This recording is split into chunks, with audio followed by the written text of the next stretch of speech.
Hey guys, welcome to another movie review. Today I'm going to be talking about the Paul Thomas Anderson film Punch Drunk Love. This is a film that he made in the early 2000s. I think it's 2002 when he made this movie. Believe it or not, it stars Adam Sandler, somebody who you would never think would be in a Paul Thomas Anderson movie. Emily Watson's in this film as well. In this movie, guys, Punch Drunk Love, um, Adam Sandler plays this small novelty businessman in California. His business is kind of struggling. It's not really doing too well. They don't really have a lot of clients. But one day, Adam Sandler's sister, who he apparently has a lot of sisters in this movie, he has all these sisters that kind of bother him about attending these parties that they host and everything like that. But one of them has a close friend of theirs that's visiting in town for the weekend, and so she finds a way to introduce this woman to the Adam Sandler character. And at first, he just kind of blows her off. He just kind of continues his business schedule as usual, and just kind of ignores her. But then after a while, it just kind of bothers him, and the sister keeps nudging him about going out on dates with this girl and so forth. So eventually the two of them give each other a chance to go out on a date, and things go well, and so they continue to hook up and get together while she's still in town, while Adam Sandler is still kind of doing his business schedule as usual. But meanwhile, in his business, he one night is kind of lonely. This is before him and this woman even start dating, and he calls this phone sex line that he just kind of calls out of curiosity. He saw a newspaper ad about it.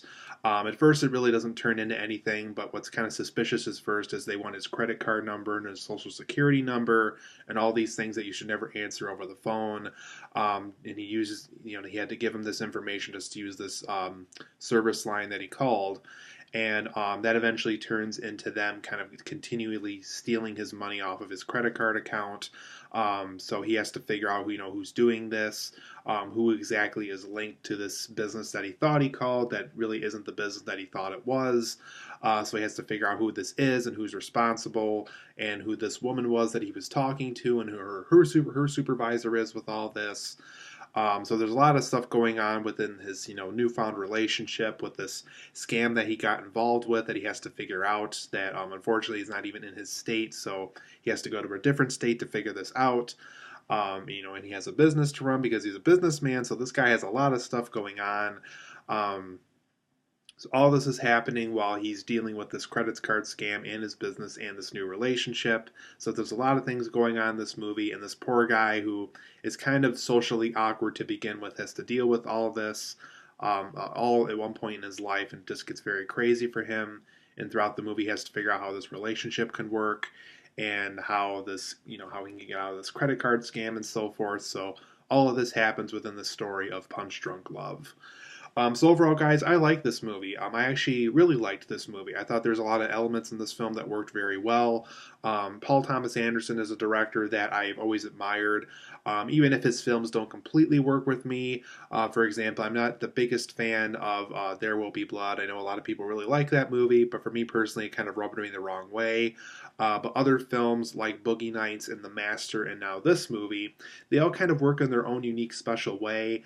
His films are always told um, in a very different way than most filmmakers. So I think that's why some people really, really like him and why some people really don't like him as a director, just because the way he tells his stories is very different than how other directors choose to do it.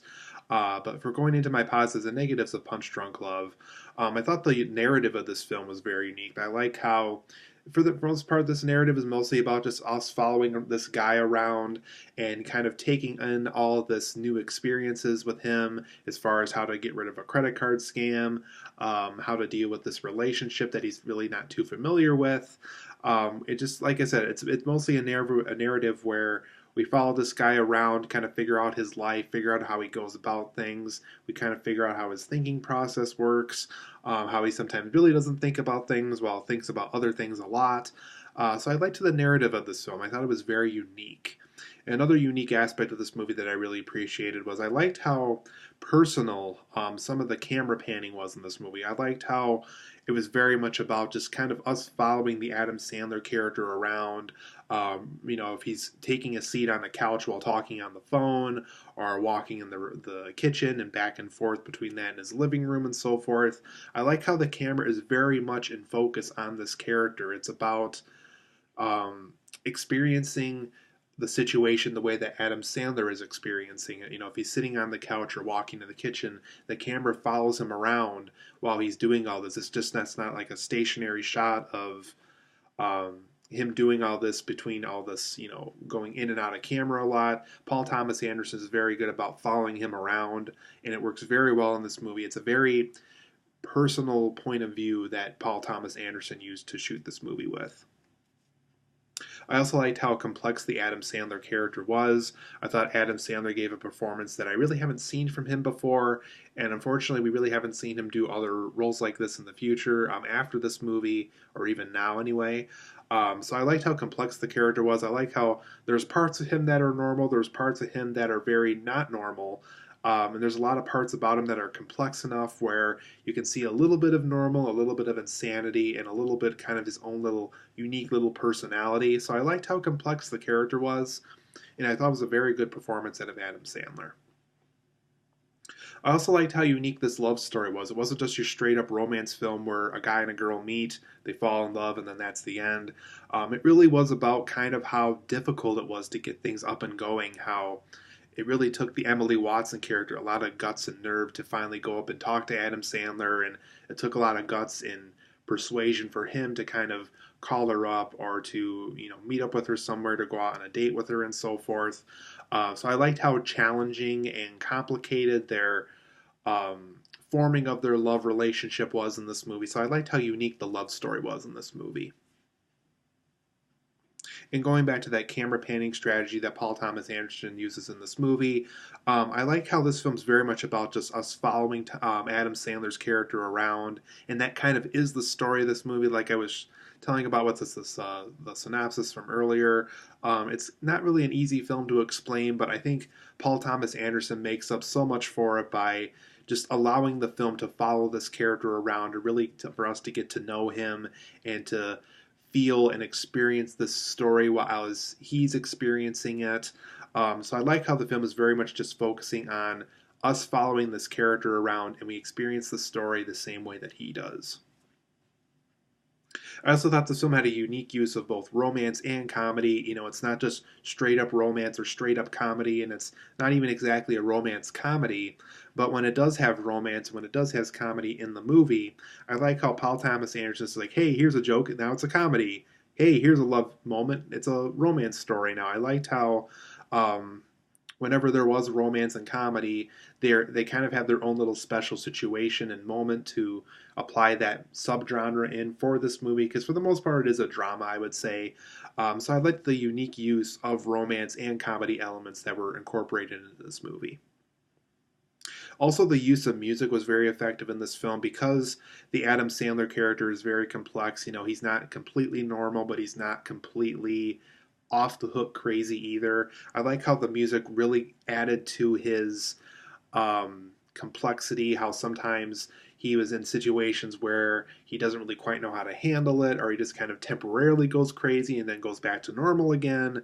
So I thought the use of music very much centered on his normal life, or how crazy a situation got for him, or how he was kind of thinking about a lot of complicated things all at once, and the music really accompanied what the film was showing us.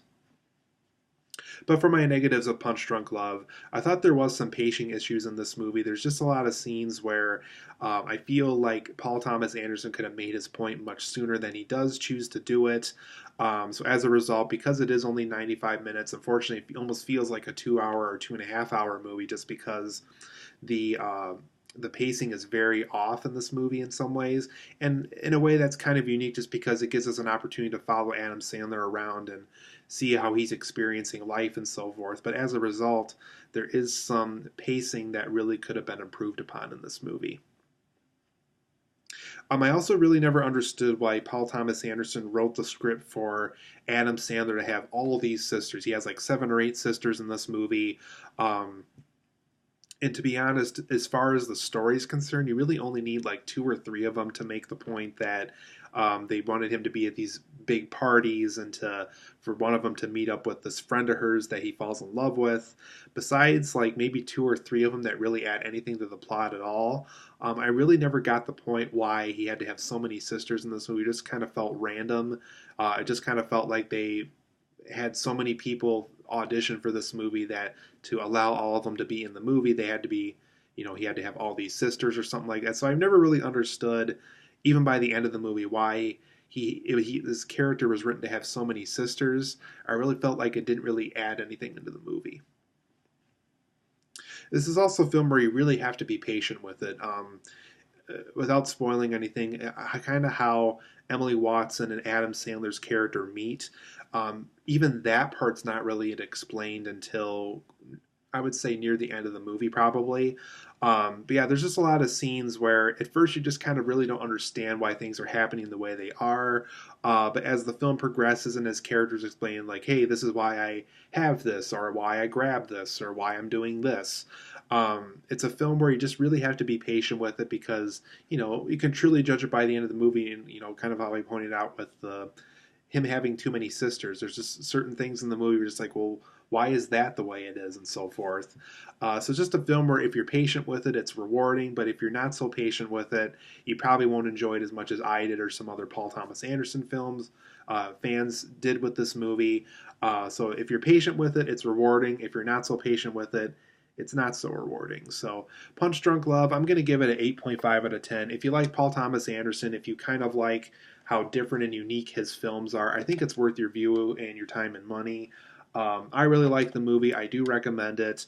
But like I said, if you're not going to be super patient with it, then maybe don't watch it just because it's a film that really requires a lot of patience with it. 8.5 out of 10 for me. Really enjoyed the movie. I do recommend it, but I recommend it with caution.